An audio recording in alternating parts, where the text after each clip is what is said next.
Hello' friends, মই তফাজুল। আপোনালোকে চাই আছে আমাৰ চেনেল টেক। আপোনালোক সকলোকে স্বাগতম জনাইছোঁ আজিৰ এই ভিডিঅ'লৈ। যদি আপোনালোকে ই-শ্ৰম কাৰ্ড আগতে বনাইছিলে কিন্তু নতুনকৈ অহা আপডেটটো জনা নাই, তেনেহ'লে ভিডিঅ'টো ভালদৰে চাই লওক। যদি ই-শ্ৰম কাৰ্ড বনোৱা নাই বা ই-শ্ৰম কাৰ্ডৰ বেনিফিটছ সম্পৰ্কে নাজানে, এই সকলোবোৰ ভিডিঅ' মোৰ তাত বনোৱা আছে। আপোনালোকে ডেছক্ৰিপশ্যনত দিয়া লিংকত গৈ চাব পাৰিব আৰু নিজৰ মোবাইলটোৰে বনাব পাৰিব। আহক এতিয়া ভিডিঅ'টো আৰম্ভ কৰোঁ। আপুনি আপোনাৰ মোবাইলৰ যিকোনো এটা ব্ৰাউজাৰ অ'পেন কৰি ল'ব আৰু ইয়াতে লিখিব e-shram.gov.in e-shram.gov.in বুলি লিখি এইটো চাৰ্চ কৰি দিব। এতিয়া আপুনি এই ছাইটটো ডেস্কটপ ছাইট কৰি ল'ব লাগিব। ওপৰত থকা তিনিটা ডটত ক্লিক কৰিব আৰু অলপ তলফালে আহিব। ইয়াতে লিখা আছে ডেস্কটপ ছাইট বুলি। ছাইডত থকা ঘৰটোত ক্লিক কৰি দিলে ডেস্কটপ ছাইট হৈ যাব। এতিয়া ইয়াত প্ৰথম যিটো লিংক আহিছে e-shram.gov.in, তাত আপোনালোকে ক্লিক কৰি দিব লাগিব।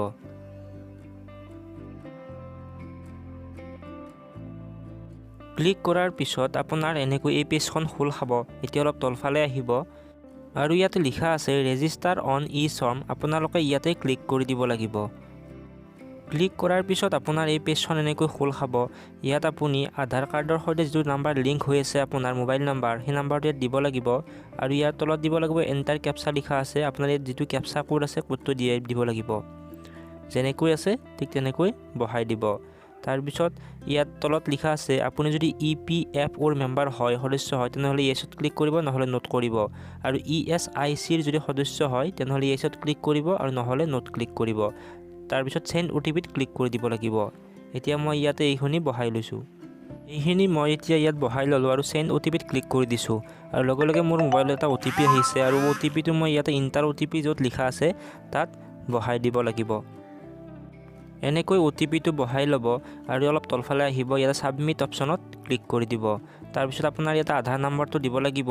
এই পেজখনত আপুনি আপোনাৰ আধাৰ নাম্বাৰটো দি ল'ব আৰু তলত যিটো আই এগ্ৰী বুলি লিখা আছে তাৰ কাষত থকা ঘৰটোত টিক মাৰ্ক এটা দিব লাগিব। আধাৰ কাৰ্ড নাম্বাৰ আৰু টিক মাৰ্কটো দিয়াৰ পিছত আপোনালোকে ছাবমিটত ক্লিক কৰি দিব আৰু লগে লগে এনেকৈ এখন পেজ খোল খাব। ইয়াত যিহেতু মই আগতে বনাই থৈছোঁ কাৰ্ডখন, গতিকে ইয়াত আপডেট প্ৰফাইল আৰু ডাউনলোড UAN কাৰ্ড বুলি আহিছে। মই ইয়াতে আপডেট প্ৰফাইলত ক্লিক কৰি দিছোঁ। ক্লিক কৰাৰ লগে লগে আপোনাৰ এই পেজটো খোল খাব আৰু আপোনাৰ ইয়াতে যিটো বিষয়ত ভুল আছে সেই বিষয়টোৰ ওপৰত ক্লিক কৰি দি শুদ্ধ কৰি ল'ব পাৰিব। যিহেতু ঘোষণা কৰিছে এই কাৰ্ডখন যোনে বনাইছে সকলো ইয়াত নমিনি দিব লাগিব, নহ'লে কোনো ধৰণৰ চৰকাৰী সুবিধা লাভ নকৰে। চ' মই ইয়াতে ওপৰত থকা পাৰ্চনেল ইনফৰমেশ্যনত ক্লিক কৰি দিছোঁ আৰু এতিয়া ইয়াতে চাই ল'ম নমিনিটো দিছিলোঁ নে দিয়া নাই। আপোনালোকে এনেকৈ চাই ল'ব। ইয়াত মই নমিনি ডিটেইলছটো আগতে দি থৈ দিছোঁ। Nominee name, nominee date of birth এইখিনি দিব লাগিব আপুনি। তাৰপিছত জেণ্ডাৰটো দিব লাগিব আৰু ৰিলেশ্যনশ্বিপ উইথ ইউ, আপোনাৰ সৈতে ৰিলেশ্যনত কি হয় সেইটো ইয়াতে চিলেক্ট কৰি ল'ব লাগিব। তাৰপিছত আপডেটত ক্লিক কৰি দিব লাগিব।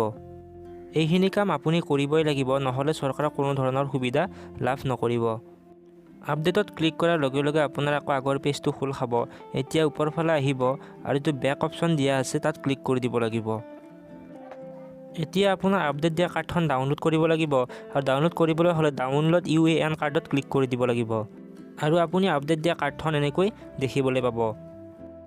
এতিয়া আপুনি ইয়াত দেখা পাইছে ডাউনলোড UAN কাৰ্ড লিখা আছে, ইয়াতে ক্লিক কৰি দিব লাগিব আৰু ক্লিক কৰাৰ পিছত আপোনাৰ ডাউনলোড অপশ্যনটো আহি যাব আৰু ডাউনলোডত ক্লিক কৰি দিব।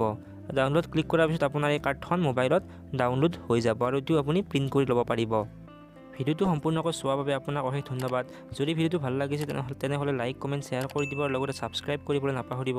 আজিলৈ ইমানেই। জয় আই অসম।